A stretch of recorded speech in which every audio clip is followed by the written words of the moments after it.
အားလုံးပဲမင်္ဂလာပါ HKKDI1 နဲ့ကြိုဆိုပါရစေ Wi-Fi UPS လေးတွေဒီရက်ပိုင်းမှာကျွန်တော်စီမှာ 1000 mAh လေးတွေ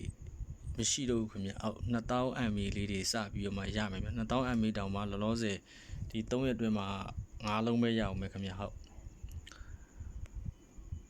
မပြောချင်ဆုံးစကားကတော့ကျွန်တော်ဒီတကြံပြီးရင်တော့ဒီ Wi-Fi UPS လေးတွေ Power Station လေးတွေဈေးအနည်းငယ်တက်ရပါမယ်ခင်ဗျဟုတ်ကဲ့ဘာဖြစ်လို့လဲဆိုတော့အခုဒီအချိန်မှာကျွန်တော်တို့တကြံမတိုင်ခင်ဝယ်တဲ့ပစ္စည်းတောင်မှကျွန်တော်ဈေးတွေတော်တော်များများကအကုန်တက်ကုန်ပါပြီဒါပေမဲ့ကျွန်တော်တကြံမတိုင်ခင်အထိကိုမှတကြံပြီးတဲ့အထိပေါ့တကြံပြီးတဲ့အထိ21ရက်နေ့လောက်အထိကိုမှကျွန်တော်ဒီခုရောင်းနေတဲ့ဈေးနဲ့ပဲရောင်းပေးသွားအောင်မယ်ခင်ဗျဟုတ်ကဲ့အလုံး90လောက်တော့ကျွန်တော်ထပ်ပြီးတော့မှာထားတယ်ဒီအလုံး90ကုန်သွားပြီးရင်တော့ကျွန်တော်ဈေးလေးတွေ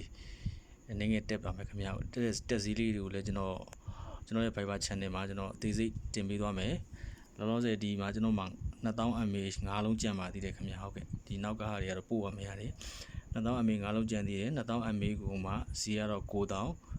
မြို့ရင်းဆိုရင်မန္တလေးမြို့ရင်းဆိုရင်ပို့ကဒလီကကျွန်တော်ကောက်ပါတယ်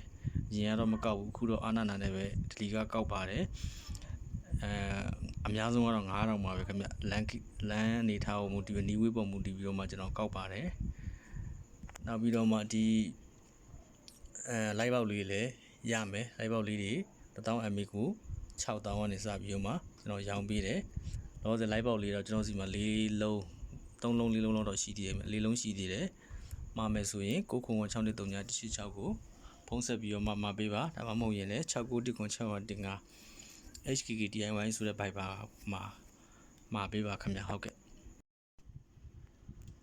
ဈေးတက်ရတဲ့အကြောင်းရင်းကလည်းဒီလိုပေါက်ခွန်တန်ပေါက်ခွန်တစ်ခွန်တောင်မှကျွန်တော်ပင်ရင်းမှာတော့ကျွန်တော်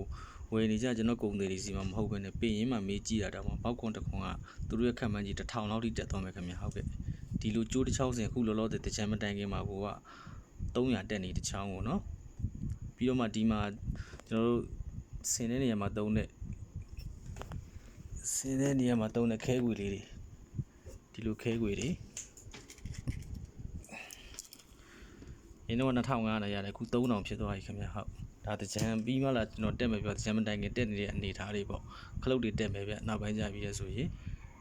သူ့မှာထိုးတဲ့ဒီကော်ချောင်းတွေအရင်တော့ကကျွန်တော်တစ်ချောင်းကို800ပဲပေးရတယ်အခုဒီကောင်ကော်ချောင်းတစ်ချောင်းကိုကျွန်တော်1200နဲ့ဝယ်ရတယ်ဒါကတက်လိုက်တဲ့ဈေးကကျွန်တော်တို့ဒီဆင်တဲ့သူတွေ DIY သမားတွေရဲ့ကြံဖို့အတွက်အမျက်ပူကြံဖို့အတွက်တက်တာမဟုတ်ဘူးเนาะဒီလိုတစ်လုံးဖြစ်လာဖို့အတွက်ကိုမှသူ့ရဲ့တက်စီတိုင်းအရင်ဖြစ်တယ်เนาะ